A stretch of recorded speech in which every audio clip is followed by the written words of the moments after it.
Hello tout le monde, je suis Kevin Razier, vous êtes dans CKR, le podcast préféré de vos podcasteurs préférés. Toujours un honneur, un plaisir, un privilège d'analyser les médias et de voir comment ils parlent de l'actualité. On va se taper des barres et s'énerver un petit peu, tu connais, c'est le principe. Et aujourd'hui, c'est le gros jour du déstockage. Comme tous les jeudis, c'est déstockage. On prend tout ce qu'il y avait sur le Telegram et hop, on déstocke, on fait du moins 50, du moins 60% et ça va être chambé. Ouais, je commence direct d'entrée. En tout cas, merci mille fois à toutes celles et ceux qui sont présents. Sarno, Rio de la Vega, moi Boussomi, Manuel Pedrosa, Spirit Girl, Nizy Blues, Lyon, Karim Betani, Xial, enfin vous êtes relou avec vos pseudos. Vous pouvez pas prendre des trucs qui se prononcent Xuxian le frérot ou frérette. Xuxian, t'enlèves le L. Xuxian, je sais pas. Ah, ça se trouve après c'est ton nom, excuse-moi, autant pour moi. Jeep qui est dans la maison, DJ Buggett. Voilà des trucs faciles à prononcer. Bemba Koulibaly, 25-52, simple. Billet 124, je sais pas, prenez Noévé comme tout le monde, genre. Mais Mintara, Darius le Cookies, voilà des trucs que je peux prononcer facilement. Palestini, DZ. GDB, Clarinette, tout le monde est là. Et on va commencer par les petits messages que vous avez laissés sur l'épisode d'hier. Manuel Pedrosa qui nous a dit: j'ai vérifié, kidnapping c'est bien quand ça concerne un enfant, d'où le préfixe kid. Voir le dictionnaire de l'Académie française. D'accord. Donc pour Maduro on parle de capture alors, c'est bien ça? Ou d'enlèvement. D'accord. Faiza Brahim Boyer qui dit: je suis en fou rire sur ta voix off pendant que Boulbina se sauve MDR. Merci beaucoup. Bah ouais, même moi ça m'a fait beaucoup rire en vrai. C'est mon prénom en chinois. Ah bah autant pour moi. J'avoue, je t'ai terminé gratuitement. Mais en le faisant, je me suis dit, ça se trouve, c'est vraiment son prénom. Et je suis là en train de dire: tu peux pas prendre un pseudo? Gjoukjan, tu nous diras comment ça se prononce si tu veux l'écrire en phonétique. Comme ça, je t'écorche pas. Mais en tout cas, merci de m'avoir coulou ta même. Vraiment, parce que là, moi, j'étais parti là. Bao Listru qui dit merci. Merci CKR, mais merci à toi. Merci à toi. Ça fait toujours plaisir. Et Fleur d'Amandier qui dit: merci Kevin pour ces bons moments quotidiens passés avec toi et les cracks. Réponse à l'immonde Vauquier: suite à une maladie aux yeux, on a dû m'enlever un et l'autre a bien morphé. Aïe. J'étais à mon compte avec une petite boutique que je venais d'ouvrir 2 ans avant. Après 12 ans à taffer jour et nuit, oui vraiment la nuit serveuse et le matin sur les marchés, tout en élevant ma fille seule. Bref, je me suis retrouvé sans aucun revenu pendant des mois, le temps d'obtenir mon attestation d'handicapé. J'ai dû vendre tout ce que j'avais de plus précieux, entre autres les bijoux offerts par mon compagnon décédé des années avant. Waouh, c'est dur, hein. J'ai enfin obtenu mon alloc handicapé et une APL qui est loin de couvrir tout mon loyer, mais c'est tellement mieux que rien. Je n'ai aucune aide sur l'électricité depuis Macron, va savoir pourquoi. Et les handicapés ne touchent pas de prime de Noël. En gros, pas de bras, pas de chocolat. À cette heure-ci, il fait 15 degrés dans mon salon, mais je ne me plains pas, surtout pas, j'ai une famille, certes modeste, mais qui a fait pour que je ne sois pas à la rue et qui m'a aidé à installer ma fille à Paris pour son travail. Et maintenant, une belle carrière qui me rend tellement fier d'elle, je lui cache bien certains détails gênants. Ah, trop bien. Et elle a maintenant une belle carrière. C'est une belle histoire, hein. Alors Vauquier, va te faire voir chez les pauvres et fais bien gaffe, on va te bouffer tout cru. On aura l'impression d'être à un de tes super dîners à 100 000 euros. Franchement, bravo. Et respect Fleur d'Amandier. C'est un truc de ouf. Honnêtement, c'est un truc de ouf. Je suis chien le. D'accord, je ne connais pas le phonique de. Je suis chien le, ça se dit je suis chien le, merci beaucoup. Causé Brosa, qui position correcte à chaque tir en place. Salut Nour, Kevin. Je peux te confirmer que quand t'es handicapé, tu perds beaucoup de tes biens pour t'en sortir. Non mais c'est... Et vraiment, tous ceux et ceux là qui osent remettre l'État-providence en question sous prétexte qu'il y en a qui abuseraient et eux, ils veulent foutre tout le monde dans la sauce alors qu'ils n'ont jamais taffé. Ça me rend malade. Allez, on passe tout de suite à la petite news HMD, la petite news Amdoulila, celle qui fait plaisir.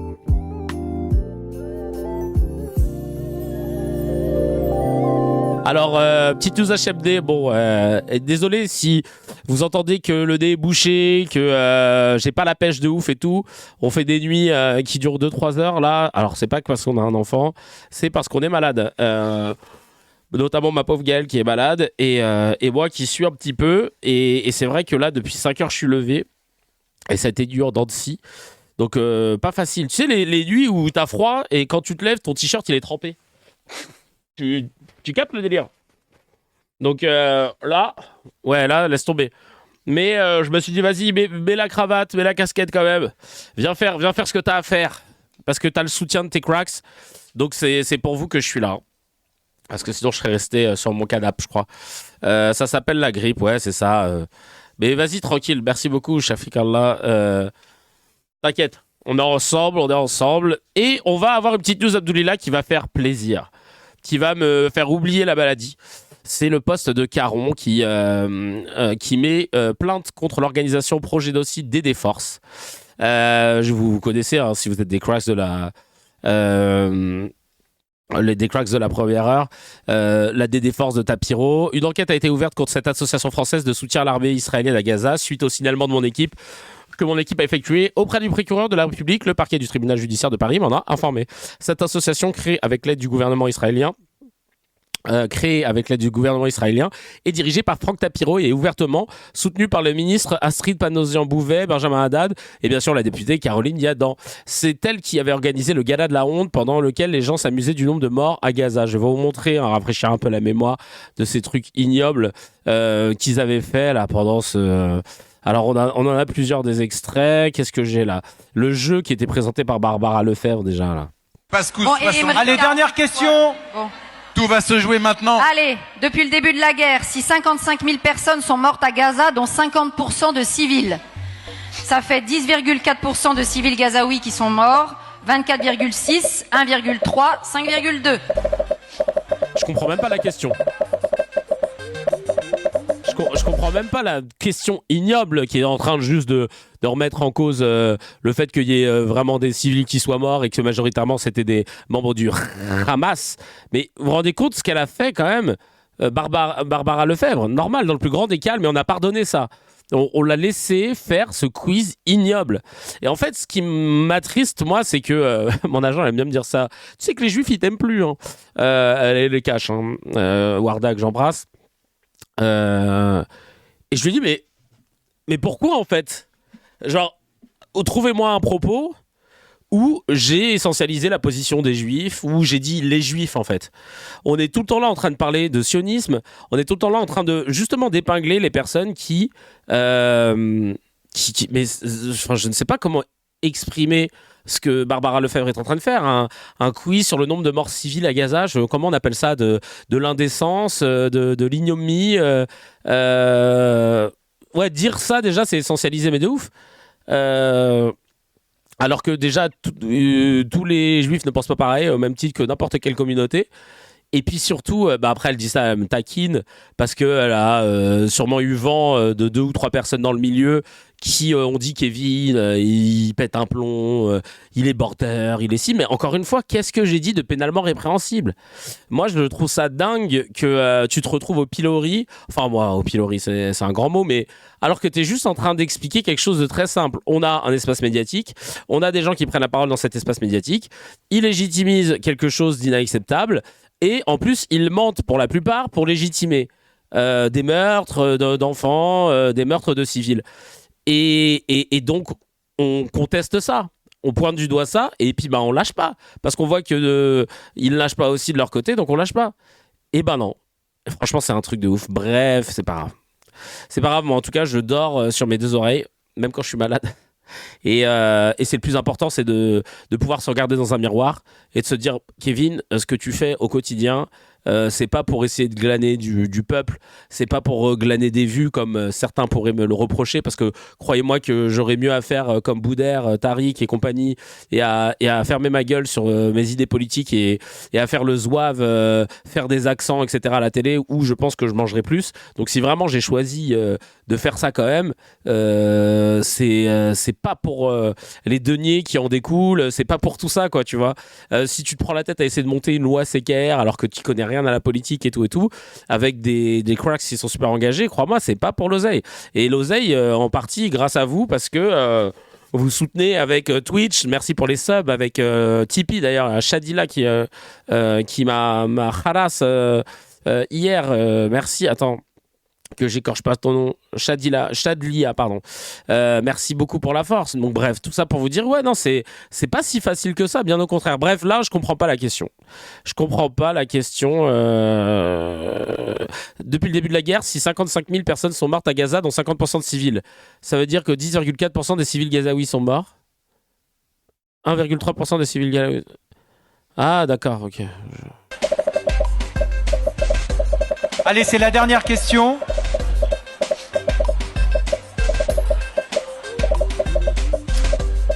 On compte Ouais, le mail c'est contact@razi.fr. bien sûr les civils morts, hein. On parle pas des terroristes du Hamas. Donc il y a un petit calcul à faire, bien sûr.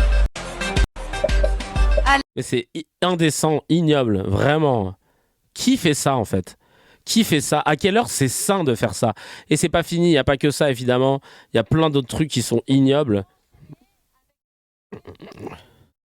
Alors attends. Je vais essayer de vous...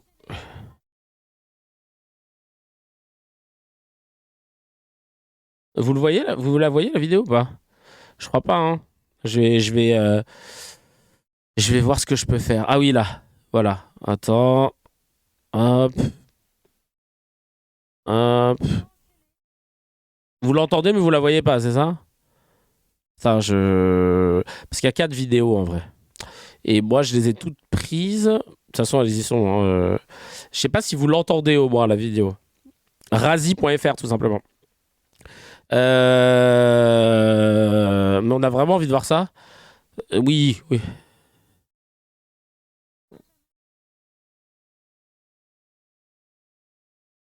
Alors là, j'ai plein de vidéos. Là, j'ai une vidéo. Ah là, j'ai des vidéos qui sont téléchargées, je vais pouvoir vous les montrer. Ça fait partie des vidéos qui ont été utilisées. On va enchaîner avec un invité, Olivier, très attendu. C'est la voix de Tsahal pour les pays francophones. Il a répondu, et je crois qu'il est intervenu à peu près 1200 fois dans tous les médias. Il est avec... Tiens, bah ça c'est intéressant de l'avoir noté 1200 fois dans tous les médias. Vous connaissez beaucoup de porte-parole d'une armée étrangère invités 1200 fois dans tous les médias? Genre, ça choque personne en fait qu'il y ait une armée qui ait eu un porte-parole 1200 fois dans un autre pays. Osez me dire, trouvez-moi un précédent, et osez me dire qu'il n'y a pas un entrisme de cette armée et de cette propagande. Tu sais, c'est pas fou en fait de dire ça. C'est juste de dire, bah les gars, pourquoi vous avez besoin absolument de prendre autant la parole pour montrer que vous êtes dans le camp du bien? Le camp du bien, quand on fait le bien et qu'on est dans la vérité, on n'a pas besoin de mettre des sous sur la table pour que les gens l'entendent. La vérité, elle prend l'escalier, elle se suffit à elle-même. Mais non. Avec nous normalement en direct, c'est pour ça que je me mets là et que j'essaye de regarder s'il est dans l'écran en face Même notre propre armée, elle passe pas autant. La vie de ma mère. de moi. Je sais pas s'il est là. Voilà. Bonsoir Olivier Rafovitch. Non mais regardez-moi cette ovation, sans déconner. C'est le porte-parole d'une armée qui a commis des crimes de guerre et des crimes contre l'humanité et qui est sous le coup d'une plainte pour génocide. Et lui, il a accueilli, frère, on dirait, tu sais, dans les sitcoms, là, quand il y a un guest qui fait une apparition, il dit, ah, tu sais, t'entends, ah bah tiens, il est arrivé, de qui tu parles? Bah mon ami d'enfance. Et là, il ouvre la porte, et c'est Michael Jordan, et il y a grosse applause, et il est là. Tonnerre d'applaudissements pour Olivier Rafovitch, qui se trouve dans l'un des QG de l'armée israélienne. C'est l'action qui fait la différence. Merci Olivier. C'est l'action. Merci Olivier, on l'applaudit très fort, plus fort. Il fait un boulot absolument incroyable. Oh là là là là, à gerber. Vous imaginez une soirée comme ça, avec les forces rapides soudanaises, ou comment la presse s'en serait emparée, les médias auraient pété un plomb. Bref, Caron a porté plainte, ça c'est trop cool. On espère que ça aboutira. Et l'autre news HMD, vous vous rappelez de la dernière fois, on parlait de l'infirmière qui avait été révoquée de la PHP pour avoir porté le calot tout le temps et pas que pendant des soins ou autres. Eh bien, figurez-vous que la justice a suspendu la révocation de l'infirmière. Voilà. Donc, autant vous dire que c'est de bonnes nouvelles. Allez, on passe tout de suite au Mezzé. au grand déstockage du Metzé. Bah justement, on parlait de sitcom là, c'est typiquement les musiques de sitcom comme on aime. Barouin, le ministre de l'Intérieur, pendant 50 jours seulement, du 26 mars au 15 mai 2007, accroche-toi bien chacal, hein. François Barouin a bénéficié pendant 18 ans d'une voiture avec chauffeur et d'une protection policière, pour un coût estimé à près de 6 millions d'euros pour les finances publiques. En 2024, les 14 anciens premiers ministres et ministres de l'Intérieur bénéficient encore de ces avantages. Voiture avec chauffeur, 1,58 million d'euros par an pour les 14 bénéficiaires, soit environ 112 000 euros par personne et par an. Protection policière, 3 millions d'euros par an, soit environ 215 000 euros par an et par personne, selon le ministère de l'Intérieur. Je suis sûr que Barouin, frère, il se balade dans la rue, personne ne sait qui c'est. Hein. Vraiment, il y a des gens comme Caron ou comme Rima Hassan qui mériteraient bien plus d'avoir de protection policière que lui. Hein. Coût annuel moyen par bénéficiaire, donc environ 327 000 euros. Sur 18 ans, le coût estimé pour François Barouin s'élève à environ 5,9 millions d'euros pour avoir passé seulement 50 petits jours au ministère de l'Intérieur, source Le Parisien / ministère de l'Intérieur. Et comme le dit Asba du Nord sur Telegram, on va nous dire « Et les fraudes sociales ?» Marlys qui dit « Oui, mais c'est la faute aux Noirs et aux Arabes, les allocs, tout ça. » Bah ouais. C'est quand hier on regardait la vidéo de Wauquiez qui nous disait « Oui, regardez, il y a des couples sans travailler, ils prennent 2300 euros parce qu'ils ont 3 enfants et tout. » Comme si c'était le jackpot du siècle, hein. Quand t'as 3 enfants, vous êtes 5, que t'as un loyer, que tu dois faire bouffer, etc. Crois-moi, tu roules pas sur l'or.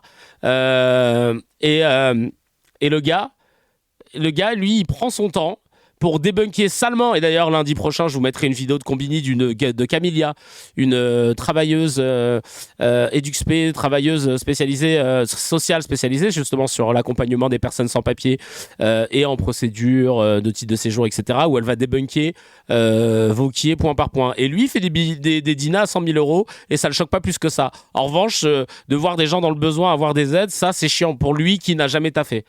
C'est dingue, quand même. C'est dingue.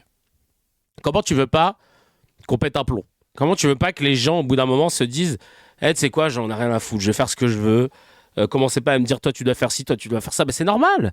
À quelle heure tu vas me donner des leçons? 5,9 millions d'euros pour avoir passé 50 petits jours au ministère de l'Intérieur. Ça existe où, ça? Ça existe où? 5,9 millions d'euros de privilèges pendant 18 ans. Pour François Barouin, ça existe où? Sérieux? Ici, 1 900 euros pour 6 par mois, c'est indécent. Mais oui, c'est ça qui est ouf. Toujours dans les trucs ouf, Ménard Robert, le maire de Béziers, qui est plus à la télé qu'à Béziers, il dit que les journalistes qui font des enquêtes, c'est pas intéressant. Globalement. Grosso merdo, c'est ce qu'il dit, on écoute. Mais où vivent ces gens? Je ne sais pas si vous avez vu dans Midi Libre un article qui explique qu'il n'y a pas plus d'immigration qu'il y a 50 ans. Mais attendez, venez avec moi. On va devant une école, on va dans un certain nombre de quartiers, on va à l'hôpital, mais même dans nos rues. Et vous me dites qu'il n'y a pas plus d'immigration qu'il y a 50 ans. Mais ils nous prennent pour des benets, ces gens-là. Mais vous savez, ça doit être à peu près les mêmes qu'il y a encore quelques années. Ils osent plus aujourd'hui nous expliquer qu'il n'y avait pas d'insécurité, il y avait un sentiment d'insécurité. Oui, je pense qu'ils nous prennent vraiment pour des crétins. Peut-être qu'aussi il faut un peu de politique à la veille des élections. Ah bon. Il y a Denis qui dit sur Telegram, ah bon, on le prend pour un crétin, c'est peut-être pas sans raison. Leïla qui nous dit, le mec est tellement raciste qu'il suffit de ne pas être français à ses yeux, arabe, noir, etc., pour être considéré étranger, immigré. Bah ouais, c'est tout le problème. Venez dans les écoles, venez dans la rue, vous allez voir. Bah en fait, qu'est-ce que t'es en train d'insinuer là? Qu'est-ce que t'es en train d'insinuer? Que je ne serais pas français? Du fait de mon apparence? Bah alors? Qu'est-ce que tu me racontes? C'est quoi un immigré du coup? À quel moment on n'est plus un immigré à tes yeux? Ça c'est ouf quand même. Lui, il faut vraiment qu'il lâche le steak. Avec ça, il est fatigant et fatigué, conclut Leïla. Sangoku qui dit, je suis sûr qu'il ne peut pas citer un seul nom de quartier tellement il n'est pas à Béziers. De ouf. La vie de ma mère. La vie de ma mère. Ouais, non, mais c'est une dinguerie. C'est une dinguerie. On a des couteaux, oui, bien sûr, comme il le dit à chaque fois. En fait, ce que Midi Libre nous dit, c'est que genre, en fonction de l'augmentation de la population, les immigrés n'ont pas augmenté. Ouais, voilà, c'est ça. Merci de le préciser. Hein. Les raccourcis pas blanc égale les raccourcis pas blanc égale étranger, c'est lourd. Non bah oui, c'est punaise, on en a marre de ces personnes qui pensent tout savoir. Et on leur donne la parole systématiquement. Donc faites attention quand vous entendez ce type de personnes. Prévenez vos darons. Hein. C'est pas des gens à qui il faut donner l'heure parce que voilà, c'est sorti de son chapeau. Il préfère le doigt mouillé que sorti d'IFIAC, que les stats et les enquêtes de journalistes. Qu'est-ce que tu veux faire ? À partir de là où on a accepté que c'était un débat, la post-vérité remplacer la vérité, qu'est-ce que tu veux faire ? Une adolescente maintenant de 17 ans a été placée dans un foyer à l'aide sociale à l'enfance, de l'aide sociale à l'enfance, ASE, à Marseille, et elle témoigne avoir été forcée à se prostituer pendant plusieurs mois par d'autres pensionnaires sans que les éducateurs, pourtant informés de la situation, n'interviennent. Waouh. Trigger warning, hein, si vous avez évidemment beaucoup de mal avec ces sujets-là, liés aux mineurs, à la prostitution. Voilà, on va écouter un témoignage qui nous vient d'Envoyé spécial. C'est parti. Parmi les pensionnaires du foyer, cette jeune fille de 17 ans a été forcée de se prostituer pendant plusieurs mois. Ses proxénètes, d'autres adolescentes, faisaient partie du foyer. Tu veux un café du coup? Ouais, comment c'est que là j'ai oublié. Quand j'arrive, c'était vraiment trop hard. C'était un groupe de folles. Un groupe de folles, ouais. Vraie folle. Elle était dangereuse, mais pour nous, enfin pour les autres, quoi. Proxénétisme. Ouais, proxénétisme, ouais, menace. 2 secondes avant que je parte, est-ce que tu veux que je fasse le mot? Nous sommes interrompus par une autre éducatrice. Pas compliqué, elle a rempli le tampon. Mais nous reprenons notre conversation quelques instants plus tard. Bien sûr. Il va aller boire un verre avec ma copine, quoi. Moi, ce que tu m'as dit tout à l'heure, c'est chaud, quoi. Genre, il y avait des proxénètes dans le foyer, enfin des nanas qui prostituaient d'autres filles. Oui. C'était moi qu'elle forçait et tout. Ah ouais, à te prostituer? Ouais. Moi, j'avais peur des filles. Hein. Elle coupait des trucs en verre et elle te... Ah, elle te menaçait directement? Ouais, il y en a une, elle a poignardé des anciennes. Toi, tu te sentais pas forcément en sécurité? Pas du tout, mais tous les jours, j'étais en PLS. Ah ouais? Elle essayait de passer ma porte avec le feu. Tout ce qu'elle pouvait faire, elle le faisait. Personne ne faisait rien. Ici, au foyer, quand ils ont su que t'étais leur proie, entre guillemets, ils ont réagi ou ils ont fait quelque chose pour t'aider ou comment ça s'est passé? Ah, mais ils le savaient? Oui, tout le monde le savait. Tout le monde le savait.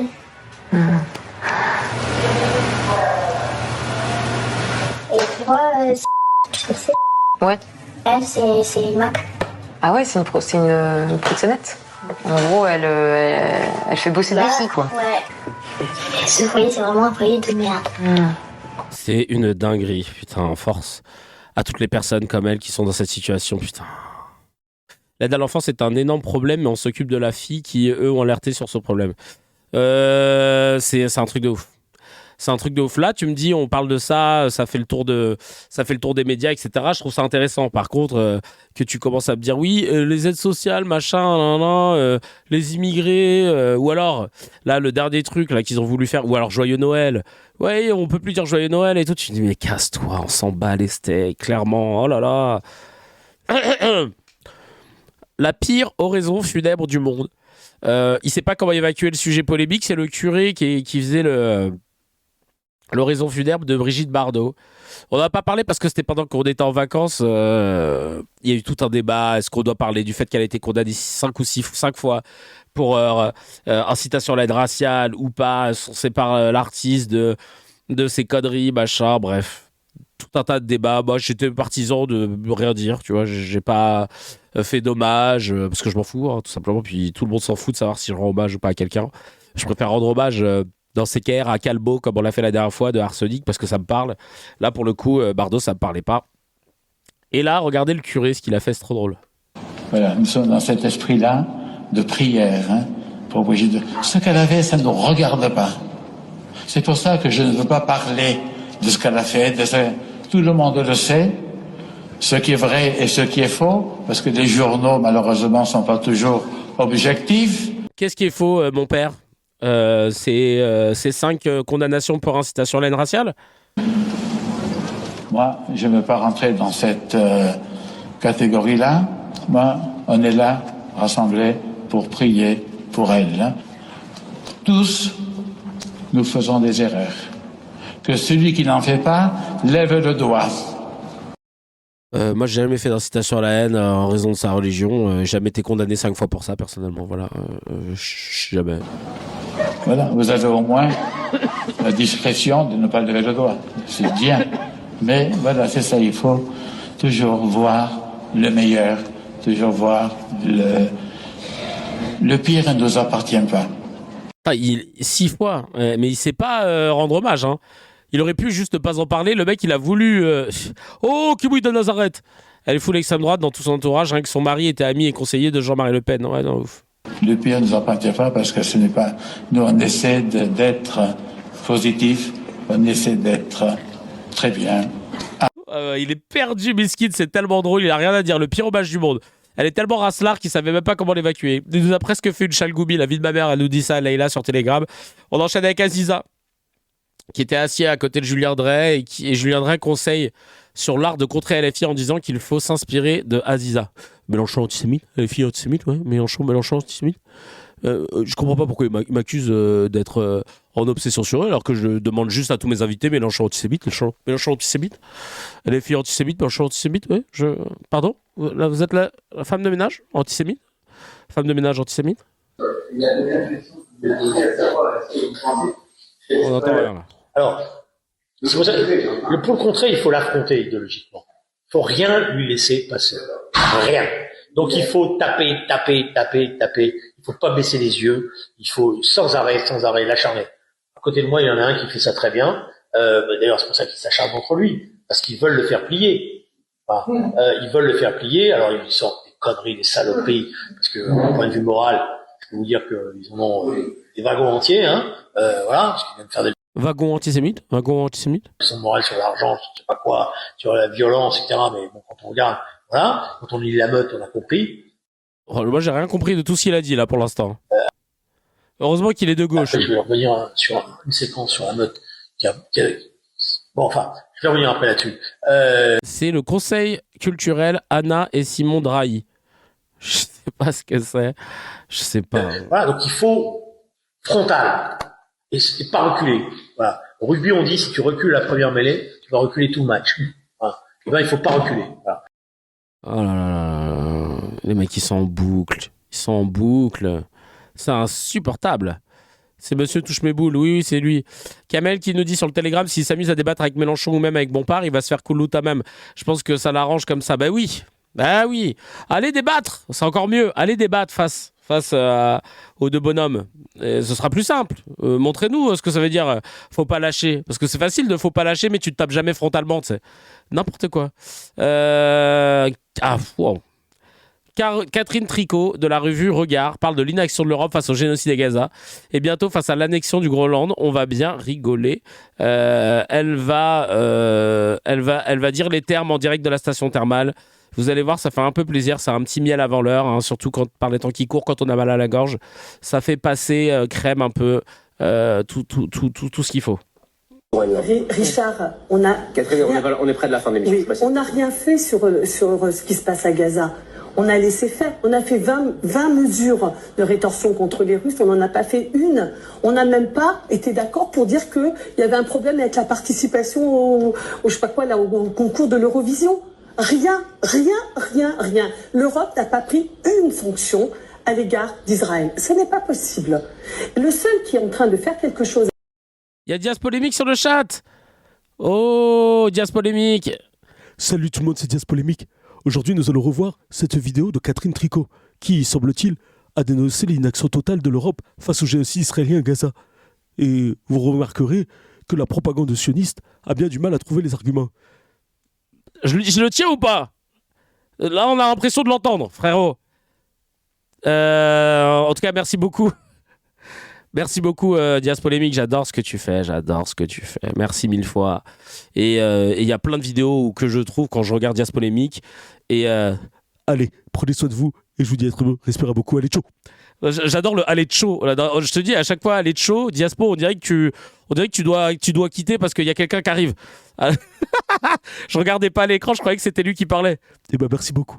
Merci beaucoup. Moi, je suppute que Diaz Polémique, quand il fait ses lives, quand il enregistre ses vidéos, en vrai, il y a des gens qui dorment à côté et il doit pas faire trop de bruit. C'est pour ça qu'il parle comme ça. Je te jure. Ah, j'adore. Arrête, Camélia. Tout le monde dit que je l'ai, là. Arrête. Arrête, Camélia. Je pense que tu es un peu rageuse.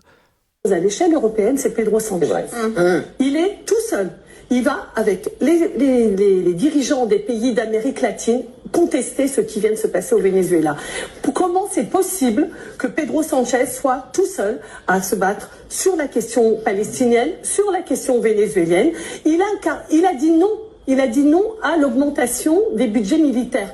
Trump a dit je veux 5%. Pedro Sanchez, il a dit non, moi j'ai mieux à faire, j'ai des hôpitaux et des écoles à faire. Donc je ne ferai pas 5%. Pardon, mais dans ces cas-là, si vous êtes dans l'OTAN, soit vous n'êtes plus. On n'est pas obligé de supporter que ce soit. On ne peut pas d'accord avec Pedro Sanchez. Vous n'êtes pas d'accord avec Pedro Sanchez. Je suis d'accord avec Pedro Sanchez. Les amis, je n'ai pas le bon chrono sur mon écran de retour, on est bien à la fin de l'émission. Je trouve ça tellement nul.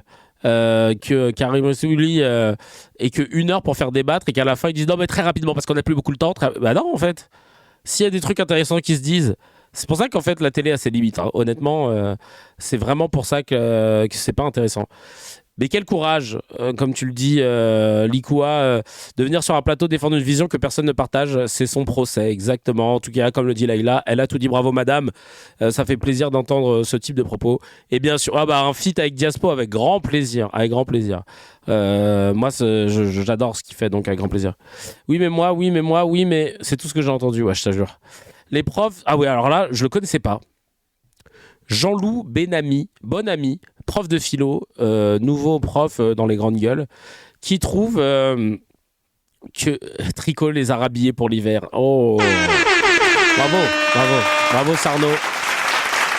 Jean-Loup Bonami, prof de philo, qui trouve que la France et les gens sont fragiles, en résumé, à cause du froid. Écoutez ce qu'il dit. Mais je n'en peux plus. Je n'en peux plus de ce pays. Là, c'est un usage totalement abusif du droit de retrait. Le droit de retrait, c'est quand il y a une menace imminente et réelle pour ta sécurité physique, voire pour ta vie. C'est-à-dire une bonbonne de gaz qui risque d'exploser, un élève qui brandit un couteau, le toit qui menace de s'effondrer. Là, dans ces cas tout à fait exceptionnels, tu peux faire jouer ton droit de retrait. Mais là, personne n'est en danger, ni le professeur, ni les élèves. Personne ne va mourir parce qu'il fait 8 ou 10 dans les classes. Donc, je rappelle... 8 ou 10 dans les classes, toi tu trouves ça cool? Dit-il au show sur le plateau d'RMC? Non mais c'est une blague. Qu'au moment du... Merci Mehdi. Débarquement de Normandie en plein milieu des combats, eh bien les cours ont été maintenus dans les écoles, les collèges et les lycées de Normandie, que le bac 1940... Oh là là, le mec il nous ressort une archive pour justifier du fait qu'il est... Bah, comme il y a 1000 ans il le faisait, alors on peut le faire encore maintenant. Bah, peut-être qu'en fait à l'époque c'était une grosse connerie ce qu'ils avaient fait. Peut-être que même toutes celles et ceux qui étaient encore présents là-bas te diraient putain en fait on n'aurait pas dû. Il était même pas né ce bouffon. Non mais ouais il a parlé comme s'il donnait des cours déjà là-bas. 44 a eu lieu et qu'on a même fait repasser des épreuves parce que les copies avaient brûlé au cours d'un combat. Mais c'est pas marrant en fait. Ça prouve bien qu'il fallait pas les maintenir. Ça prouve bien en fait que il y a des cas de force majeure. Et là tu prends un exemple horrible, d'ailleurs le pire, pour justifier du fait que maintenant s'il y a des classes qui sont à 8 ou 10 degrés, et on doit quand même faire cours, etc. Bah non. On est censé avoir progressé en fait. C'est quoi ça? Donc en fait on ne supporte plus exactement, je pense que la France est devenue un pays de fragiles. Je pense que nous ne sommes visiblement pas prêts pour la guerre au Groenland où il fait un petit peu froid, un petit peu plus froid que 8 ou 10 degrés là-bas. Nous ne sommes pas vraiment prêts non plus pour une guerre contre la Russie parce que la Russie c'est aussi un pays... T'es prêt à quoi Chacal là? Est-ce que t'es prêt à donner des cours tout simplement parce que tu racontes beaucoup trop de merde pour un prof de philo quoi? N'importe quoi. Bah oui, il fait 8 degrés sur le plan. Le mec, il compare déjà. Pourquoi comparer? Il compare la comparable. Mais... où il fait un petit... Après, il parle de... Je crois pas qu'on sera prêt à aller en Groenland. Mais Ta gueule. Tu racontes quoi? Peu froid. Et là, je commence à devenir... pas Russie en plus. Ouais, exactement. Et là, je deviens sérieux. C'est-à-dire que si nos grands-parents, nos arrière-grands-parents ont pu faire la Première Guerre mondiale avec l'enfer de Verdun, la Deuxième Guerre mondiale, c'est parce qu'ils avaient des conditions de vie un petit peu plus rudes. Et si aujourd'hui, les Ukrainiens, avec courage, comme les Russes, peuvent faire la guerre et tenir pendant 4 ans, c'est parce que au quotidien, ils ont des conditions de vie un peu plus rudes. Alors on peut pas nous dire d'un côté, attention, il faut se préparer à la guerre, et de l'autre, oh là là, il fait 8 degrés, il y a des moufles, donc on ferme. Il raconte tellement de la merde. Oh là là. Mais what the fuck, il est vraiment prof, ouais, il est pas philosophe, prof de philosophie alors qu'il a une remise en question d'un niveau négatif. Non mais sérieux, genre je vois pas à quelle heure c'est pertinent ce qu'il vient de dire là. C'est ouais, déjà belliqueux as fuck, le va-t-en-guerre, de dire hey, vous avez vu comment il faut. Alors nous, on se plaint parce qu'il fait 8 degrés dans une salle et tout. Bah excusez-nous en fait d'être juste focus sur la dignité humaine et de pas se comparer, parce que la comparaison n'est pas raison les amis. Enfin, ouais, Whipping Man, exactement. Vraiment, il s'est dit ouais, je vais tout mettre et ça va passer parce que c'est réactionnaire en fait. Et tu vois en face il le laisse dérouler. C'est réactionnaire, ils sont peut-être plus ou moins pas d'accord, mais on aime bien quand en gros tu sais dans le discours dominant là dans les médias, on aime bien quand tu sais c'est l'homme qui dit ouais faut être un peu plus main up, tu vois, faut un peu plus de testostérone, hein, faut arrêter de faire les fiottes, ça suffit quoi. Non mais vraiment alors on va lire. Alors là c'est pas des 16 là, qui m'ont écrit. Là, il y a Nueve et Marlise, ils m'ont fait des pamphlets, carrément. On va commencer par Marlise, qui nous dit... On écoute, on met une petite instru. C'est parti. Non, ça va être... Non. Allez, je mets celle-là. Non, ça marche pas. Allez. Marlise. Ce qu'il nous dit n'a aucun sens. Mais il se rend compte de ses inepties. Une phrase, 3 conneries, c'est un sacré rendement. 1. Dans quelle mesure on estime qu'on apprend aussi bien en classe quand il fait 6 degrés que lorsqu'il fait 20 ? L'élève passe plus son temps à chercher à se réchauffer qu'à mobiliser son énergie pour l'apprentissage. 2. Si vivre à 6 degrés c'est envisageable et comme c'est pire ailleurs, faut pas se plaindre, j'espère que tu n'allumes pas le chauffage chez toi ni ta clim dans ta voiture. 3. Quel message le cerveau reçoit quand il fait 6 degrés à ton avis ? Que tu es en danger, tu es en mode survie, le plateau est bien chauffé derrière ton micro. Il fait combien ? Parce qu'on peut couper le chauffage et ouvrir les fenêtres pour voir. 4. Et l'exemple de la guerre pour dire qu'on est des privilégiés, mais il a pas honte. En temps de guerre, les gens crevaient de faim. À titre de comparaison, je ne comprends pas pourquoi tu continues de manger à ta faim. Et les gens meurent aussi, alors pourquoi tu restes en vie ? 5. Ce n'est pas parce qu'on étudie dans des conditions inhumaines qu'on est davantage prêt à la guerre. En situation extrême, les personnes sont capables d'une adaptabilité incroyable. Et les neurosciences ont prouvé que c'est en ayant des personnes avec de bonnes conditions de vie qu'on s'en sort mieux. On n'expose pas un arbrisseau à une tempête pour qu'il résiste à un cyclone. On attend que les racines soient bien ancrées et bien enracinées pour espérer qu'ils survivent aux graves intempéries. Et puis si juste on arrêtait la guerre, est-ce vraiment une fin en soi d'être prêt pour la guerre ? Je ne veux pas qu'il y ait la guerre, je ne souhaite donc pas y être prête, mais fichez-nous la paix avec la guerre.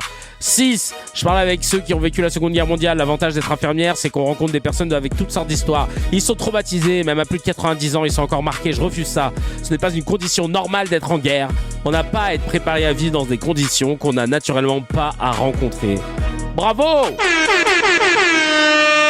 C'était le petit 16 de Marlise. Et c'est parti maintenant pour le 16 de Nueve. Jean-Loup, ton discours, c'est du roman national sous stéroïdes, pas de la philosophie. Comparer des gosses à 10 degrés dans des classes pourries au débarquement de 44, faut quand même oser. À ce niveau-là, c'est plus un argument, c'est une fanfiction viriliste. Déjà, remettons les bases. Le droit de retrait, c'est pas tu vas mourir dans 3 minutes, c'est danger grave et imminent pour la santé physique ou mentale. 10 degrés dans une salle, des élèves immobiles, des profs qui tiennent 6 heures debout, des doigts gelés, des gamins malades, oui, c'est un risque sanitaire, point. La loi, elle s'en fout de tes souvenirs de Verdun. Ensuite, ton couplet sur on ne supporte plus rien, classique. Toujours les mêmes qui supportent très bien, mais jamais dans les classes. Toi, t'es au chaud sur un plateau, micro, café, chauffage, et tu expliques à des mômes de 11 ans qu'ils doivent endurcir leurs conditions. C'est pas du courage, c'est du mépris de classe climatisé. Les passages sur la guerre est lunaire. Donc parce que l'Ukraine est en guerre, un collégien français doit apprendre les fractions avec une doudoune. C'est quoi la suite ? Plus de cantines pour les endurcir, plus de chaises pour former le caractère. On prépare pas un pays à la guerre en dégradant l'école, on les prépare en la renforçant. Et ton délire Covid, ça n'a servi à rien, faux. Mais surtout, quel rapport? Là, on parle pas de fermer pour un virus. On parle d'un État incapable de chauffer des écoles en 2026. C'est pas de la fragilité, c'est de la radinerie budgétaire. Le fond du problème, Jean-Loup, c'est que pour toi, le savoir est sacré. Mais ceux qui le transmettent peuvent crever de froid. Tu veux des profs héros, des élèves soldats, une école caserne. Moi, je veux une école digne, où apprendre n'est pas un exercice de survie. Donc non, refuser d'enseigner dans des conditions indignes, c'est parfois être fragile.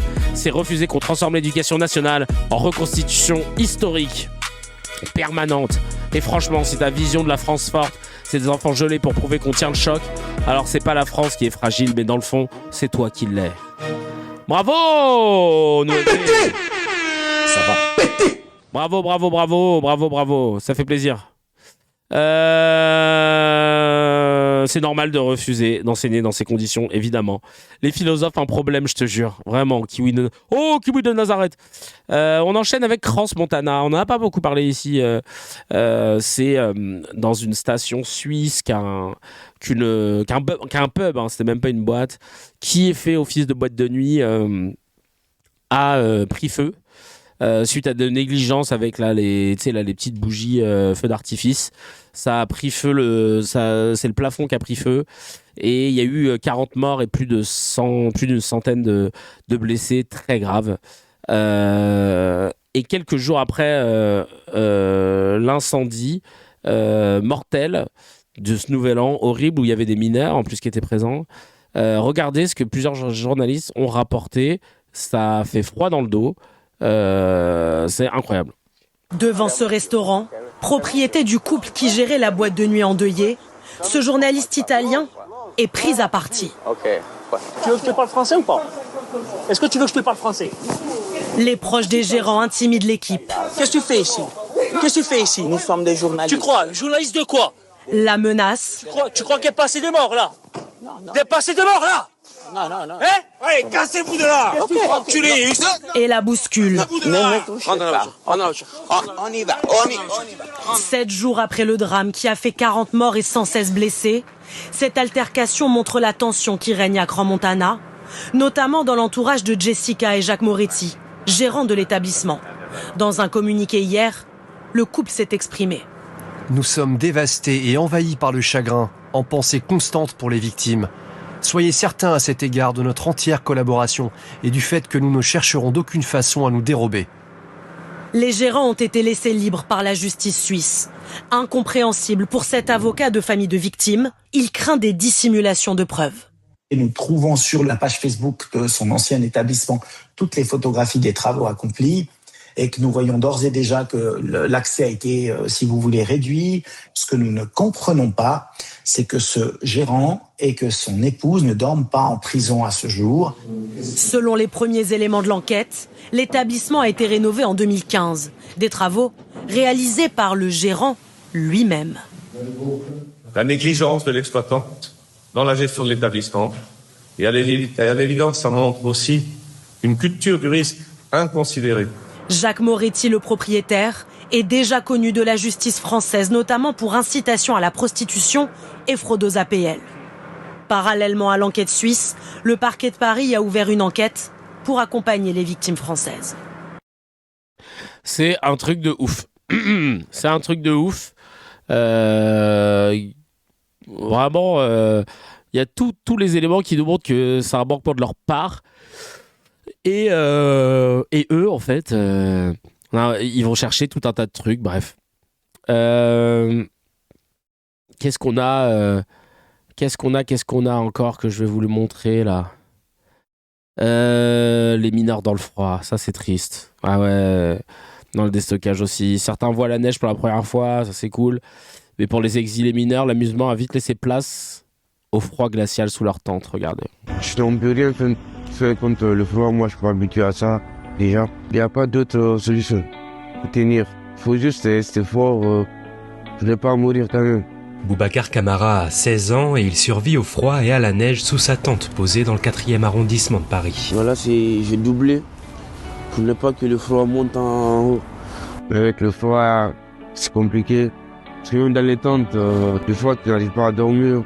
et à la grippe, tout. Ce mineur isolé, malade, est arrivé en France il y a 9 mois. Il vit ici, dans une tente déchirée, parmi 300 exilés africains dont beaucoup disent être mineurs. Certains voient de la neige pour la première fois. Si on dormait dans une maison, dans le chaud, et on voit que c'est beau, ouais, ça nous plaît, c'est un nos rêve de voir ce genre de choses. Mais dans cette condition que nous sommes, on ne peut pas tout l'apprécier. L'accueil de jour de l'armée du salut leur permet de se protéger des températures proches de zéro qui ont déjà tué 5 personnes âgées de 30 à 72 ans depuis fin décembre. Des passants anonymes viennent aussi déposer devant leur tente des couvertures et des plats chauds. Force à toutes ces personnes-là qui sont dans le froid. Oh là là là là. On envoie toute notre force, toutes nos pensées à toutes celles et ceux qui œuvrent pour essayer de leur redonner un peu de dignité et de les sauver. Il y a plus de SDF dans les rues qu'il disait Macron, nous dit Marlise. En fait, c'était plus de SDF dans les rues. Je paie des impôts pour aider ces personnes, pas pour engraisser les privilégiés du gouvernement. Sofiane qui dit c'est une honte cette situation. Et Tralala qui dit oui, comment est-il possible que des leaders ne montrent pas l'exemple de la solidarité? Non mais c'est un truc de ouf. Ça brise le cœur. Tiens, on passe sur un autre registre avec Gilles Gressani, vous connaissiez? Essayiste, éditeur, analyste géopolitique, il dirige la revue Le Grand Continent, c'est un ancien élève de l'ENS, il a une formation en philosophie, en sciences politiques, en géopolitique, et il est spécialiste des rapports de puissance, entre autres, et on va écouter son analyse par rapport à l'impérialisme états-unien. Je pense que ce qu'on voit aujourd'hui est vraiment historique. Depuis 4 jours, le président des États-Unis déclare, à côté du Venezuela, vous souhaitez intervenir militairement à Cuba, en Colombie. Il souhaite effectivement changer le régime en Iran. Il considère qu'il veut annexer le Groenland. Nous sommes face à une espèce d'aventurisme hémisphérique qui n'a pas de précédent en fait et qui a une accélération très évidente. Même du temps du Panama avec Noriega. Voilà, il faut revenir en fait très en arrière pour penser à ça, même en réalité à la Seconde Guerre mondiale, parce que là on va de l'Iran jusqu'à Cuba, donc c'est très large. Ça s'inscrit dans une séquence qui est très claire. Enfin, on sait désormais que depuis 1 an, Donald Trump a fait à peu près 650 frappes. Donc c'est 20% plus que les frappes que Joe Biden a fait pendant 4 ans de mandat. C'est 555. Et là, évidemment, ça s'accélère. Et aussi, et ça aussi c'est totalement inédit, c'est la première fois sans doute depuis la Seconde Guerre mondiale qu'un président américain considère qu'il ne faut pas simplement être plus puissant technologiquement, plus riche, plus influent politiquement, mais il faut être plus grand géographiquement. Il faut ajouter un bout de terre à la carte, il faut annexer le Groenland. Donc nous sommes face à un changement brutal, très évident, une accélération aussi de ce changement, qui a sans doute des raisons internes. Souvent, pour comprendre la politique américaine, et notamment avec Donald Trump, une espèce de mise en scène spectaculaire qu'il est capable de déployer, il faut penser aussi, au fond, à ce qui se passe à l'intérieur du pays. Et moi, aujourd'hui, j'ai l'impression que ce qui se passe, est paradoxal, c'est qu'il n'y a pas de changement de régime au Venezuela, mais il y a un changement de régime à Washington, qui est tenté. Il s'est débarrassé d'un dictateur, mais pas d'une dictature au Venezuela.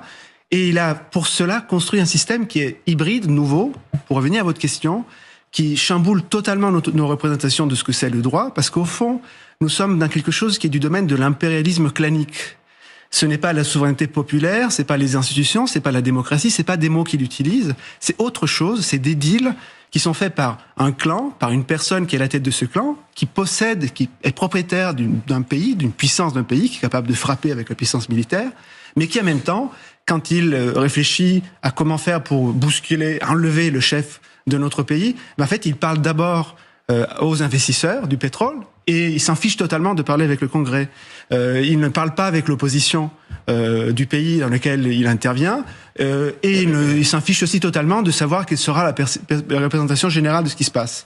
Et c'est là qu'il y a quelque chose du domaine du changement presque révolutionnaire. On rentre aujourd'hui demain, dans le 5e anniversaire du 6 janvier, ce moment fondateur. Le 6 janvier, voilà, c'est la tentative d'invasion, enfin même l'invasion du Capitole par ses partisans. Bah oui, on n'en parle pas assez de ça, c'est ouf quand même, l'invasion du Capitole, ça aussi. Bon, déjà, je souscris à tout ce qu'il vient de raconter, Gilles, mais structurant, là, pour comprendre le nouveau trumpisme, on rentre aussi dans un moment qui est très particulier, parce qu'au fond, c'est l'an 2 de la révolution trumpiste. Dans les révolutions, c'est toujours très difficile l'un d'eux. Parce qu'au fond, vous êtes là, vous avez fait beaucoup de choses et petit à petit, les institutions commencent à se mettre en place. Petit à petit, la société commence à se cliver. Petit à petit, les opposants commencent à se poser la question, est-ce que finalement, il n'a pas fini son énergie? Donc, c'est une machine très étonnante, c'est la machine révolutionnaire, parce que pour tenir, pour ne pas cracher, elle a besoin d'accélérer. Et Donald Trump a compris que pour accélérer, il fallait utiliser la puissance spectaculaire de l'armée américaine. Est-ce que vous iriez jusqu'à prononcer les mots qu'on a entendus dans la bouche de certains, très controversés, mais de néofascisme Pourquoi c'est controversé, espèce de raclure, va? Espèce de paillasson américain. De dérive antidémocratique. Dérive antidémocratique. Bah, c'est parce que ça ne l'est pas. Controversé par qui? Ouais, non, mais n'importe quoi. Espèce de paillasson, là. Enfin, qu'il y a une dérive antidémocratique, c'est une évidence. Au sens, on peut prendre n'importe quelle définition de la démocratie, on est là-dedans. La question, évidemment, c'est que les États-Unis, c'est pas la Russie de Poutine. Si la matrice aujourd'hui idéologique ressemble quand même beaucoup au poutinisme.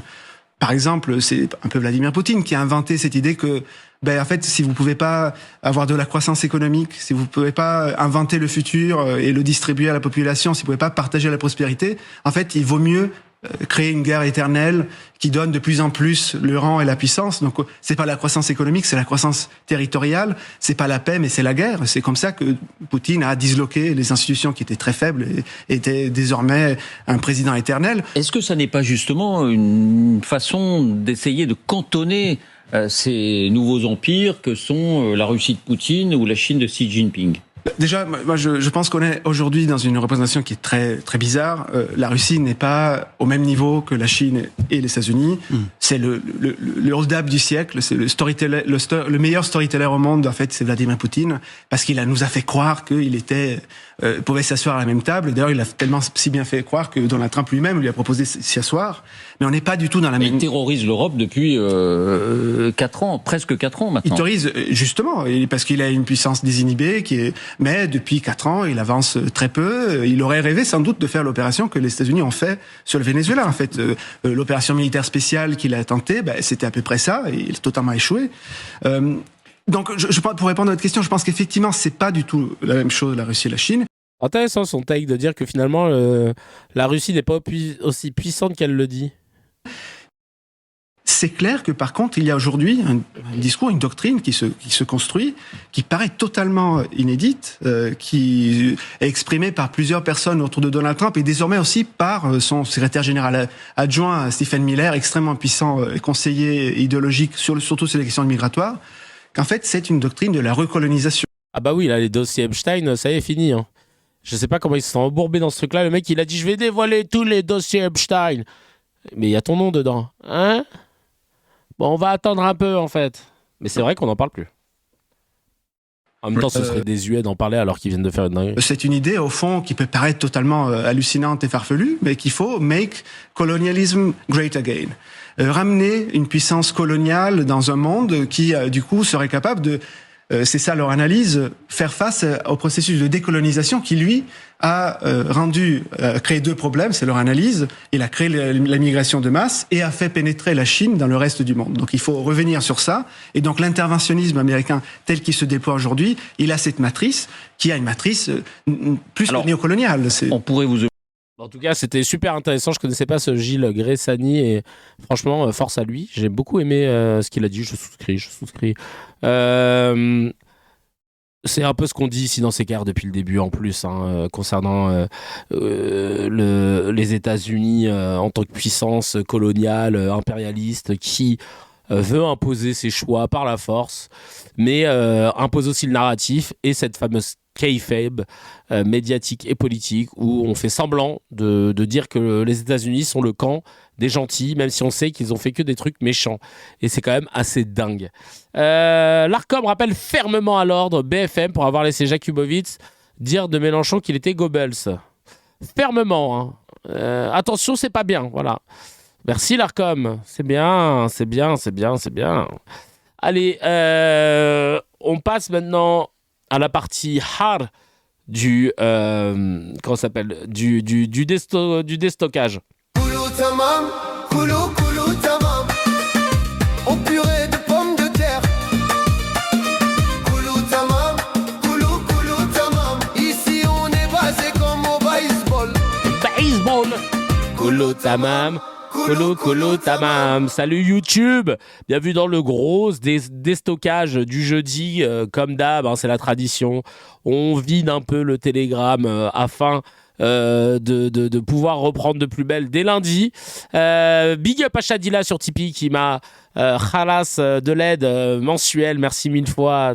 Tu es au top, cracks de ouf. Si vous voulez faire comme Shadila, n'hésitez pas. Il y a le Tipeee, il y a les subs sur Twitch. Bref, on est ensemble si vous voulez donner de la fort. Et Dieu sait que c'est pas facile, surtout quand on est malade, de venir quand même avec la cravate, avec la chemise et avec des émissions. On le fait pour vous. Alors, petit déstockage du Telegram avec les grosses pépites qu'on n'a pas traitées, qui ont ni queue ni tête. Ni queue ni tête. On commence évidemment avec Rachel Kahn. Rachel Kahn qui donne son avis sur Trump. Elle nous a fait un bingo de elle-même où elle a tout mis sur la table. Tout. Vous allez voir, c'est incroyable. Cette action américaine va sans doute impliquer d'autres actions. Ah oui, certainement. Mais c'est-à-dire que Donald Trump est non seulement en train d'écrire l'histoire des États-Unis. Il en fera pas le droit international. Hein. Il écrit l'histoire. Mais aussi reconfigurer le monde. Et alors, je ne sais pas si on va parler tout à l'heure du droit international et ce qu'on peut entendre aujourd'hui sur les réseaux sociaux. Pour moi, il a mis un clou dans le cercueil de l'ONU, mais en revanche, il écrit aussi l'histoire du droit international. C'est-à-dire qu'on entend violation, comme si le droit international était un slogan, mais le droit international se construit toujours par du rapport de force et des violations. Ça me fait penser à Nuremberg, ça me fait penser au droit ou devoir d'ingérence. Là, à partir du moment où l'ONU n'a pas fait son travail, est devenue finalement une chambre d'enregistrement ou un cheval de Troie aussi pour une menace, notamment terroriste, narcotrafic, islamiste, etc. Donald Trump a... Je comprends rien de ce qu'elle dit là, vraiment. Pris les choses en main en qualifiant ce problème finalement de problème américain, mais aussi de problème mondial qu'il est en train de régler. Écoutez, on va faire une petite pause. Je vous passerai la parole après Eric parce qu'il y a beaucoup de volets. Elle se dit, putain, pourvu qu'elle me pose pas de questions sur ce que je viens de dire parce que j'ai dit de la merde. À ce dossier, par rapport à cette opération qui est un véritable séisme mondial, le positionnement de LFI, je trouve que ça donne un nouvel éclairage encore plus LFI, ça y est. Significatif de leur inhumanité. Très bien. Écoutez, voilà. Vraiment, je peux pas dire plus. Là, vraiment, j'ai tout donné là. T'as vu cette tête de... à 2 doigts de placer le dôme de fer là, tu vois. Elle s'est dit putain, je vais essayer de tout placer. Non mais elle est incroyable, de médiocrité. On lui donne la parole dans le plus grand des calmes. Une folle du bus, vraiment littéralement. Le Marlis qui nous dit le tiercé dans l'ordre. Le tiercé dans l'ordre, c'est sur la violation que se construit le droit. Je veux bien qu'elle développe cette théorie. Ah bah oui, s'il n'y a personne pour agir comme ça, il n'y a pas besoin de poser de loi pour l'en empêcher. Mais du coup, est-il nécessaire de l'y encourager? Linda qui dit, oui, très bonne question. Son argumentaire n'a ni queue ni tête comme d'hab. Manipulateur / criminel, point. Catherine qui dit Trump ferait mieux de s'occuper de l'affaire Epstein comme il l'avait dit.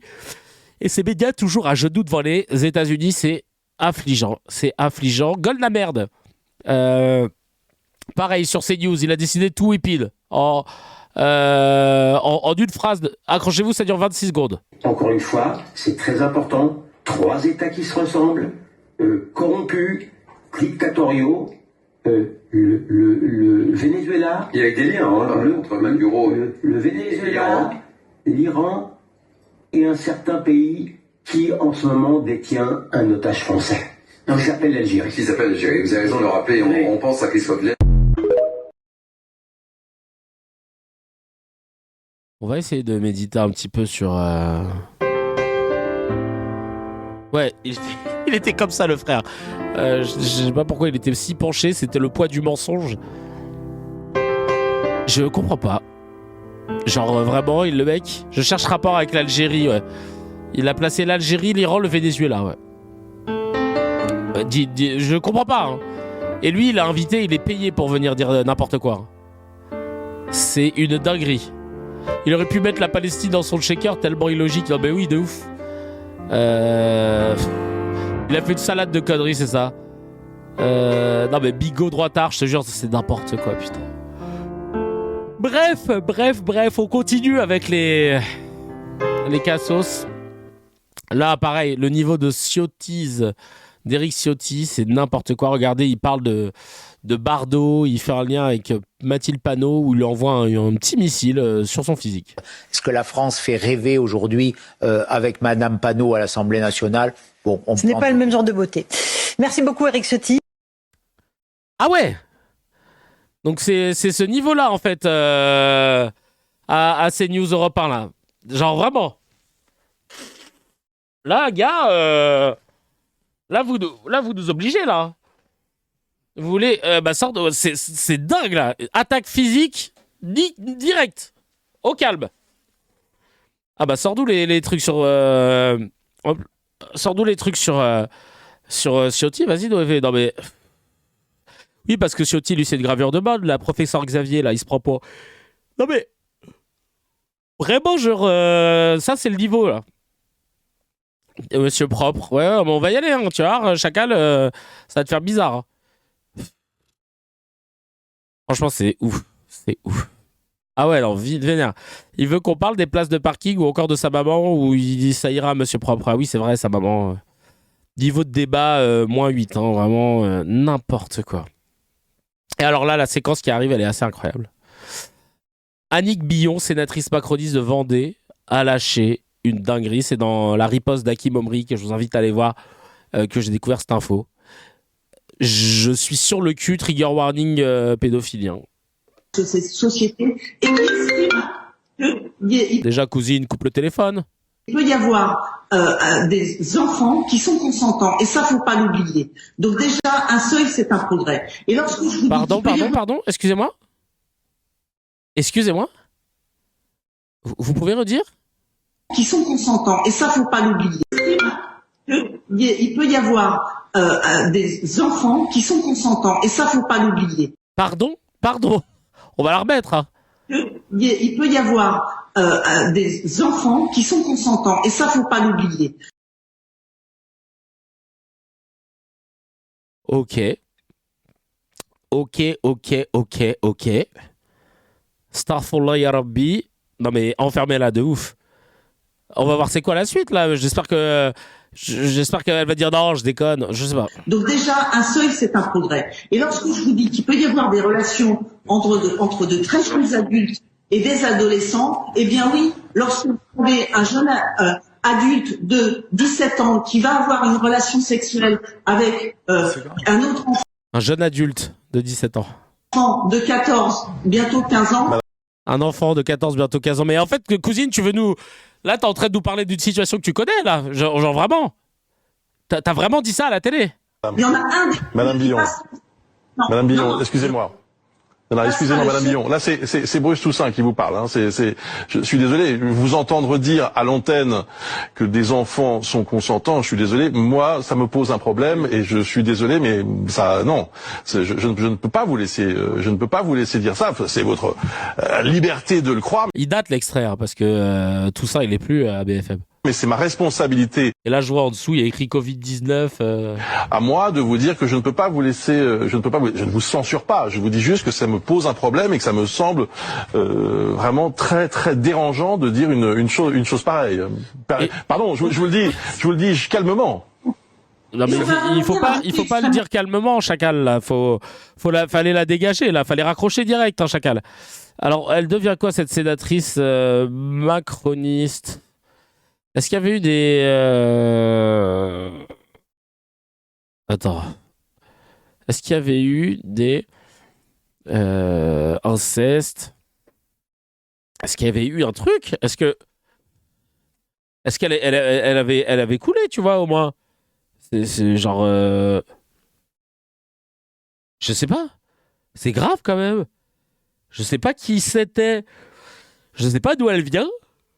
Mais c'est dingue. Et faut croire que Bruce Toussaint les attire parce que quand ils changent de chaîne, eh ben, il tombe encore sur des gens qui lui balancent des trucs comme ça. Il y a Marlise qui dit bah oui, partons du principe que les enfants sont consentants, on gagnera du temps. Mais qu'est-ce que ça va mais quand est-ce que ça va tourner rond? Non mais c'est dingue qu'il n'y ait pas eu de conséquences. Pour moi, ça c'est Ça, c'est le pédale direct, la cousine, là. Tu peux pas t'en sortir dans le plus grand des câbles en balançant ça. Enfin, genre, c'est gravissime. C'est gravissime. Et décidément, Bruce Toussaint, il s'entoure. Il les attire, hein, les gens qui ont des propos un peu chelous comme ça sur... là, concrètement, pédalement répréhensible, totalement pédophile. Les enfants, ils peuvent être consentants. Oh là là, oh là là. Eh ben, écoutez, c'est une sénatrice macroniste, après. Donc, elle a été... Elle a eu le... Bah oui, voilà, c'est une amie de Brigitte, hein, c'est la famille. Écoutez, là, regardez, une éditorialiste qui s'appelle Alba Ventura, et dans son édito sur Brigitte Macron, elle va avoir vraiment cette malhonnêteté de dire que y a des gens qui critiquent l'écart d'âge entre Emmanuel et Brigitte Macron. Les gens parmi lesquels certains qui ont été condamnés pour avoir dit que c'était une femme trans, etc. Et ben là, regardez comme elle parle de l'écart d'âge comme si c'était... vous allez voir, moi ça m'a choqué, mais c'est un extrait TF1, donc on va l'écouter, on va pas le regarder. C'est parti. En liberté, avec des peines de 4 mois de prison avec sursis jusqu'à 6 mois ferme pour les 10 accusés qui ont colporté des rumeurs sur Brigitte Macron. Est-ce que ça vous paraît juste ? Ce qui me paraît juste, c'est qu'ils ont été reconnus coupables d'avoir propagé donc des fake news sur Brigitte Macron. Et alors, celui qui a écopé de 6 mois ferme, c'est parce qu'il ne s'est pas présenté au procès. Et là aussi, la justice a fait ce qu'elle devait faire. Tu ne viens pas, tu prends plus cher. Dans cette affaire, vous savez, il y a les instigateurs, ceux qui sont à l'origine des images et des vidéos de harcèlement de Brigitte Macron. Et puis il y a les suiveurs, ceux qui se seraient laissés aller depuis leur canapé. C'est comme ça que l'a dit le président du tribunal. Ça en dit long quand même sur les occupations des gens. En tout cas, tout cela, la justice les a condamnés à 10 000 € d'amende parce que ça a un prix d'insulter les gens derrière leur téléphone, qui se cachent derrière leur téléphone. Et ce qui me paraît juste aussi, c'est le stage obligatoire de sensibilisation au respect de l'espace numérique. Ils vont devoir suivre ce stage à leurs frais. Voilà des gens qui sont quand même allés jusqu'à dire que l'écart d'âge entre Brigitte Macron et son mari était un crime sexuel. Alors, cousine, oui. Oui. Là, elle parle de l'écart d'âge entre Macron et sa femme. En mode, là, maintenant que lui, il a plus de 40 ans et qu'elle, elle en a plus de... Je sais plus quel âge, 75. Mais cousine, tu fais exprès. Quand ils se sont rencontrés, il en avait 15. Et elle avait 39 ans. Non mais... Wesh. Non mais... Elle est con, Alba, là? Qu'est-ce qui se passe? T'es teubé ou t'es teubé? C'est du n'importe quoi. Ou encore de la pédophilie cautionnée par l'État. Il y a même une femme parmi ces condamnés qui a réalisé, figurez-vous, une vidéo de 4 heures. 4 heures, vous imaginez le temps qu'elle y a passé. Ah ouais, donc elle a décidé de défendre la cour jusqu'au bout. Ah, je défends la cour. Moi, je veux rester au taf, je veux garder mon poste. Dans laquelle elle explique pourquoi Brigitte Macron n'a jamais existé et que son frère Jean-Michel Trogneux aurait pris son identité parce qu'il était en train de changer de sexe. Excusez-moi, mais il faut vraiment avoir une vie, ennuyeuse. Je reste poli, j'aurais pu dire emmerdante. Oh là là là là, excusez-nous, la petite cour, aïe aïe aïe, il faut pas toucher au roi et à la reine. Oh lolo. Pour inventer des histoires pareilles ou tenir des propos aussi infamants. C'est infamant, c'est infamant. C'est infamant de dire qu'ils ont un écart d'âge qui est problématique. Vraiment, c'est infamant de dire la vérité. Ça fait pitié, voyez-vous, parce que lâche-toi, vas-y, bientôt tu vas dire quoi? Allez vous faire foutre. Ce ne sont pas seulement des insultes proférées à l'encontre de quelqu'un qu'on n'aime pas. C'est pire que ça. C'est le vide, c'est l'aridité intellectuelle, c'est l'ennui, c'est la méchanceté. Non mais c'est vrai, qu'est-ce qui ne tourne pas rond pour en arriver là? Merci beaucoup. Bruce Toussaint qui doit se dire putain, ils me suivent partout, ces pédos. Non mais c'est dingue. C'est dingue. C'est dingue. Vraiment. Macron avait 14 ans quand Brigitte lui a mis le grappin dessus. Pourquoi la vérité leur fait mal? Mais oui. Mais oui. Mais Alba, je la connaissais pas, Alba Ventura. Elle est coutumier du fait. Ah bah je savais pas, tu vois. Après qu'elle ait traité des femmes de sales connes, je n'ai absolument plus rien à dire pour sa défense. Ma sororité s'arrête là, je te jure. On parlait de la Suisse et de Crans-Montana, là, l'incendie meurtrier qui a tué énormément de personnes, une 40 de jeunes notamment, horrible. Et d'ailleurs, toutes mes pensées aux familles des victimes. Là, il y a des gens sur CNews qui ont trouvé le moyen de ramener ça, à votre avis, à quoi ? À LFI. Oui, un petit mot sur l'émotion à géométrie variable que l'on peut avoir sur ce type d'événement. C'est un événement qui est évidemment extrêmement proche de nous, qui se déroule en Suisse. Et vous le savez, dans la hiérarchie de l'information, il est normal de traiter avant tout les événements qui sont proches de nous. Visiblement, ce n'est pas la même logique pour l'ensemble des personnalités politiques. Bah oui, parce qu'en fait, vous êtes censé être journaliste, donc eux, ils ne sont pas là pour balancer de l'information. Voilà, juste déjà pour info. Parce que vous voyez, du côté de LFI, il n'y a eu aucune réaction de Jean-Luc Mélenchon, aucune réaction de Mathilde Panot, aucune réaction de Rima Hassan sur X, qui sont pourtant d'habitude si promptes à réagir et même à surréagir au moindre événement qui peut se dérouler beaucoup plus loin, notamment dans la bande de Gaza. Et effectivement... Mais oui, mais quelle hiérarchie En plus, là, je veux dire, c'est comme les gens qui te parlent à chaque fois. Et le Soudan et le machin, t'as envie de dire, mais il y a un consensus sur certaines infos où on n'entend pas des gens... Là, sur les plateaux télé, on n'entend pas des gens à tour de bras balancer des punchlines en mode « Ouais, bah, c'est normal, les gamins, ils étaient mineurs, ils n'avaient pas qu'à sortir, tant pis pour eux. » Ouais, mais en même temps, les normes et tout, si elles sont pas respectées, c'est pas le problème. C'est pas les proprios. Les proprios, ils ont fait leur job. Tu sais, t'entends pas des trucs, des dingueries comme ça. Donc, par conséquent, on est tous d'accord pour dire que c'était horrible. Et on partage le deuil. Et on espère que la lumière sera faite sur ce qui s'est passé et sur les conséquences. Mais qu'est-ce que tu veux dire de plus ? C'est pour ça que si demain je suis député ou sénateur, je vais enlever mon compte X. Parce que les gens, ils s'attardent. Aujourd'hui, de nos jours, tu vois, aujourd'hui, on s'attarde trop sur ce qu'on va dire, ce qu'on va poster sur les réseaux, qui est pris comme argent comptant, comme communiqué de presse, etc. Alors qu'en fait, on s'en tape. Moi, j'ai rien dit sur Brigitte Bardot parce que je m'en foutais. J'ai parlé ici et j'avais partagé des trucs sur Calbo de Arsenic parce que c'est plus ma génération. On s'en tape. Moi, je suis pas allé faire le tour des plateaux pour leur dire, dis donc, aucun tweet concernant Calbo de Arsenic de la part des politiques de droite. On s'en fout, en fait. C'est pas des médias. C'est pas des médias. N'importe quoi. Cette émotion à géométrie variable, aujourd'hui, elle est extrêmement choquante parce qu'elle est le signe d'une volonté de séparatisme, d'une volonté de... Et c'est parti ! Le séparatisme est dans la maison. De diviser plus que de rassembler. Et aujourd'hui, devant un tel drame, devant l'horreur qui vient de se dérouler, on a besoin au contraire de se sentir les uns avec les autres, de sentir qu'on est unis.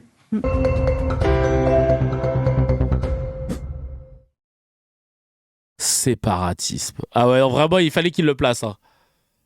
Y a Marlys qui dit c'est pas à Bompard qu'on avait reproché d'agir après l'annonce d'une catastrophe. Non mais eux ils auront jamais un bon timing à LFI. Ils agissent trop tôt, ils agissent en même temps, c'est bizarre.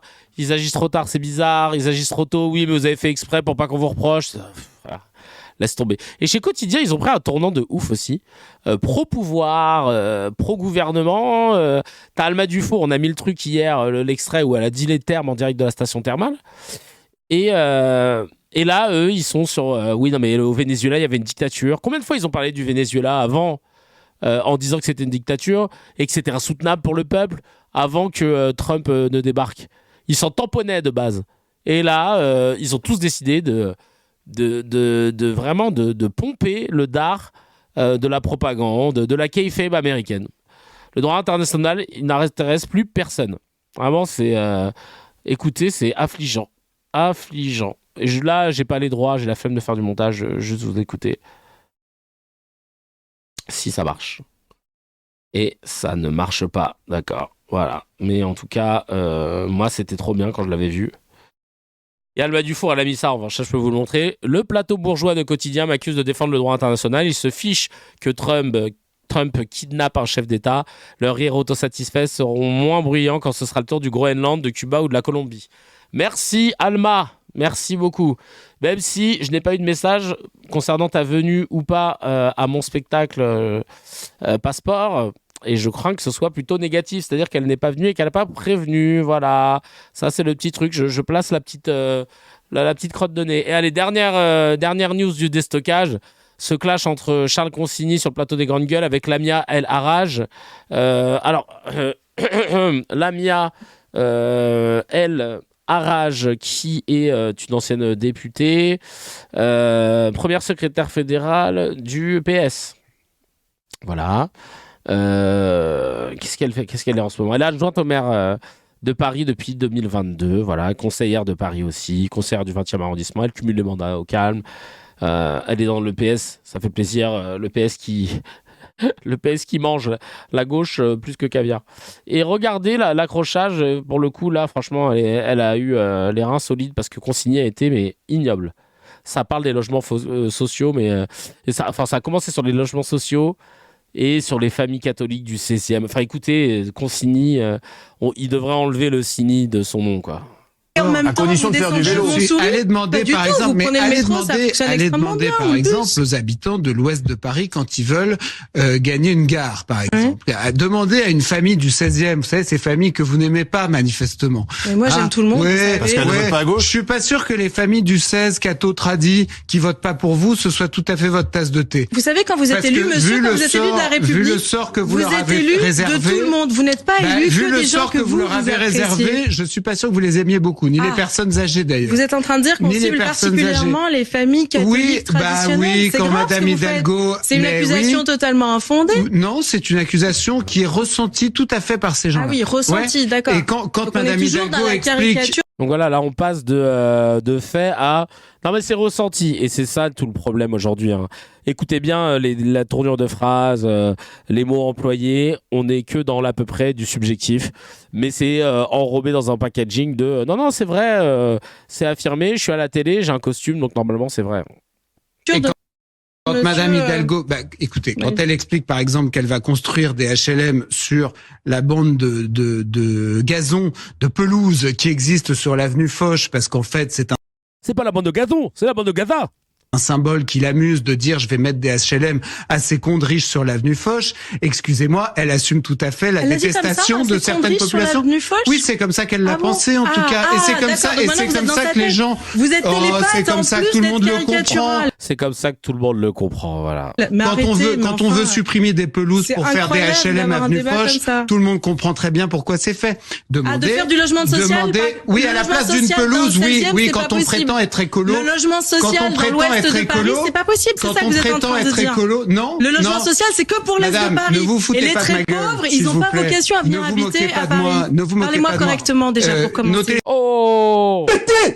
Les spectateurs ne sont pas idiots. D'accord. Hein, ils comprennent très bien la réalité de ce que vous faites. Vous n'avez pas besoin d'être vulgaire. Donc, quand on est intellectuellement vulgaire, ça suscite la vulgarité. Jean la pelouse, elle nourrit le quartier.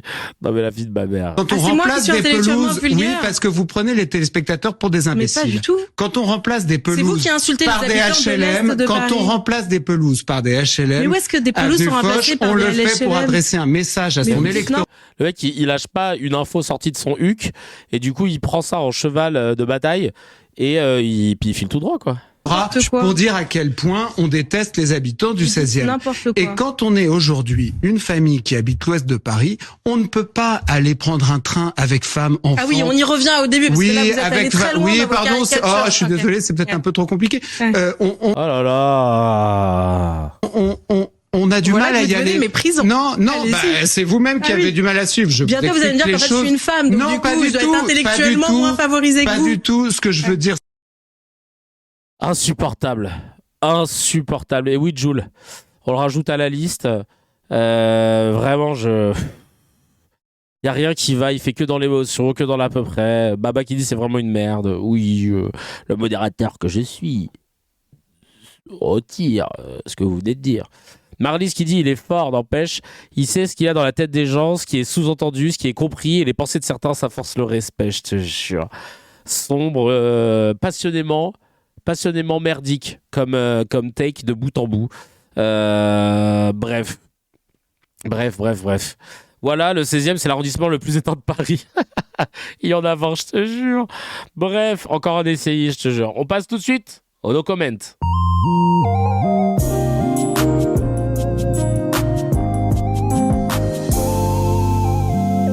Le no comment, je lis des news, vous n'avez pas le droit de les commenter. Balancez vos emojis, hein. Allez-y, balancez.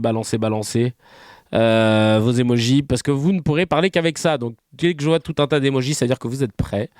Comme Charles Consigny, normalement je vais sentir que les Français sont prêts. Je n'ai pas le droit évidemment de commenter moi non plus les 4 no comments que je vais vous lire.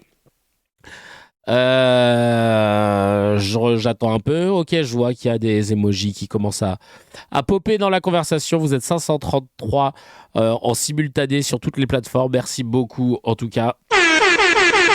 On l'aura fait, ce dernier épisode de la semaine, malgré la maladie, malgré les nuits courtes. Merci beaucoup du soutien. Allez, on commence avec les caméras de vidéosurveillance de Crans-Montana qui montreraient la gérante du bar Constellation, Jessica Boretti, s'enfuyant avec la caisse de l'établissement juste après le début de l'incendie.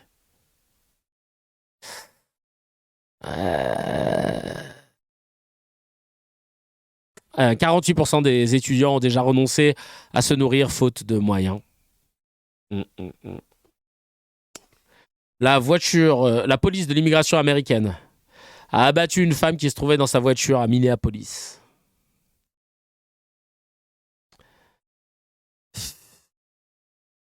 Et enfin, Olivier Faure du PS a été élu personnalité politique de l'année par le magazine Challenge.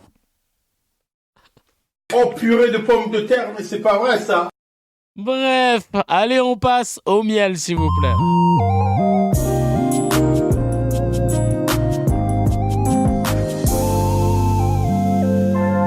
Ah là là, on a des choses à dire là sur toutes là, et notamment la dernière. Le miel, il est signé un général. Je sais pas son blaze, un ex-général de l'armée qui atomise Thierry Mariani du Rassemblement National. Thierry Mariani s'est rendu en Crimée annexée par la Russie en 2015 lors d'un scrutin non reconnu par la communauté internationale. Depuis, il défend régulièrement des positions favorables au Kremlin et a levé des sanctions contre la Russie. Regardez le général, c'est génial, c'est du petit lait, c'est contre le RN, c'est contre les fachos, nada. Nous expliquez pas quand on va chez l'ennemi ce qu'est la défense de la France, s'il vous plaît. Moi j'ai servi mon pays 40 ans, c'est pas votre cas. Vous n'êtes pas allé en 2014 célébrer l'annexion de la Crimée, monsieur Mariani? Dites-le-moi. Non, voilà. Vous m'avez pas répondu. J'ai pas entendu la question. La question c'est, êtes-vous allé en 2014 célébrer l'annexion de la Crimée? Je suis pas à vos ordres. Nous expliquez pas quand on va chez l'ennemi ce qu'est la défense de la France, s'il vous plaît. Moi j'ai servi mon pays 40 ans, c'est pas votre cas. Faut arrêter un petit peu la désinformation en expliquant qu'on est en train de se dépoiler pour aller habiller les autres. Ensuite, votre conception de la défense de la France, permettez-moi de vous dire qu'elle est largement étriquée. Nous expliquer la défense de la France, ça s'arrête à Strasbourg. Il faut peut-être vous mettre à l'heure de 2025. La défense de la France, elle commence aux frontières orientales parce qu'on fait partie d'une alliance qui s'appelle l'OTAN, parce qu'on a des alliances aussi au sein de l'Union européenne avec l'article 42.7 qui est un engagement systématique aux côtés de nos alliés lorsqu'on est attaqué. Et en aucun cas, ça me limite au périmètre national. Là, vous êtes au 19e siècle, monsieur Mariani. En général, l'Ukraine est dans l'OTAN. L'Ukraine n'est pas dans l'OTAN, mais ce qui nous arrive à 2000 km, permettez-moi de vous dire que ça nous concerne un tout petit peu. Ça nous concerne un tout petit peu, parce que si ça nous pète à la figure, mais je sais bien que vous êtes allé en 2014 célébrer l'annexion de la Crimée, et que vous soutenez les provinces séparatistes. Alors donc on peut pas vous convaincre, ça je me doute bien. Il s'est fait Koulou Tamam. Alors il a Koulou Tamam, mais faut que les militaires quand même, oui. C'est-à-dire que il s'est fait Koulou Tamam. Mais son take de dire que la Russie, après l'Ukraine, ce sera le monde entier, moi, je n'y crois pas. Voilà. Parce qu'il n'y a aucune info qui fuite en ce sens, si ce n'est la kayfabe états-unienne, atlantiste. Et rien que pour ça, voilà. Mais pour la première partie, Mariani s'est fait fumer, voilà. Et ça fait plaisir. Écoutez, épisode un peu plus court que d'habitude, mais sachez que c'est toujours un kiff de pouvoir papoter avec vous. Merci 1000 fois pour la force que vous donnez. Sincèrement, vous êtes au top, les cracks. Profitez bien de ce début de journée, fin de journée. Nous, on va essayer de se soigner encore un peu, de se reposer à fond. Vous aussi, prenez soin de vous, faites attention à vous. Je sais pas où vous habitez, mais là, ce matin, je suis sorti. La neige avait fondu, donc voilà, un peu moins dangereux. On se retrouve sur le Discord. Et on se dit à très très vite, à tout de suite sur le Discord. Tout simplement, prenez soin de vous. Ciao, ciao.